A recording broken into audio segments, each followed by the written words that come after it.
tutti.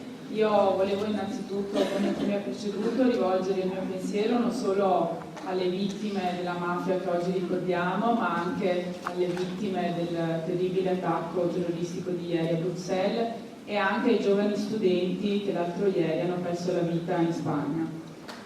Tornando ad oggi, io volevo ringraziare a viso pubblico la Regione Veneto per tutto il percorso che hanno compiuto e che hanno permesso oggi di essere qui oggi tutti insieme con tantissimi studenti in questa sala. Vi porto i saluti del sindaco Luigi Grugnaro, di tutta l'amministrazione che rappresento oggi insieme all'assessore alla sicurezza Giorgio Deste e anche al giovanissimo consigliere Matteo Senno, nonché presidente della commissione delle politiche giovanili, proprio a testimonianza che questa amministrazione vuole farsi portatrice di valori sani anche e soprattutto attraverso i giovani.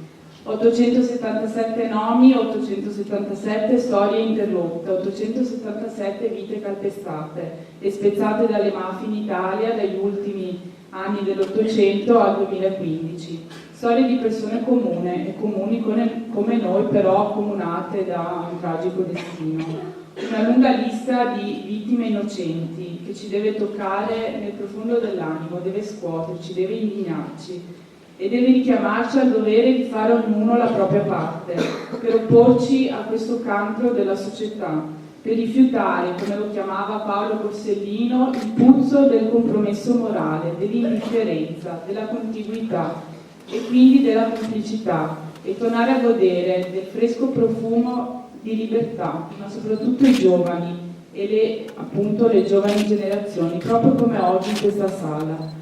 L'impegno delle istituzioni è necessario, ma non basta. Serve un cambio di rotta, una rivoluzione morale e culturale che sia capace di riscoprire valori come la giustizia, l'onestà, la dignità dell'uomo.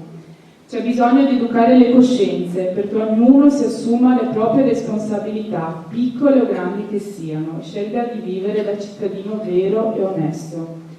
La mafia si nutre anche della nostra rassegnazione, del nostro farci da parte, perché pensiamo di essere troppo piccoli o troppo comuni per combatterla.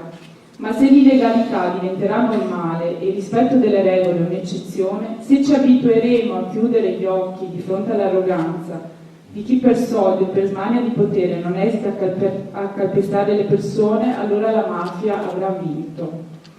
Alla memoria e all'omaggio a tutte le vittime della mafia si deve unire il nostro impegno quotidiano a vivere onestamente, a fare il nostro dovere anche quando costa fatica, a non venire a patti con logiche di vendetta e di sopraffazione, con la scusa che viviamo in un mondo difficile in cui è meglio farsi furbi e pensare agli affari propri. Come andranno le cose allora dipende da tutti noi. Scegliamo da che parte vogliamo stare. Grazie.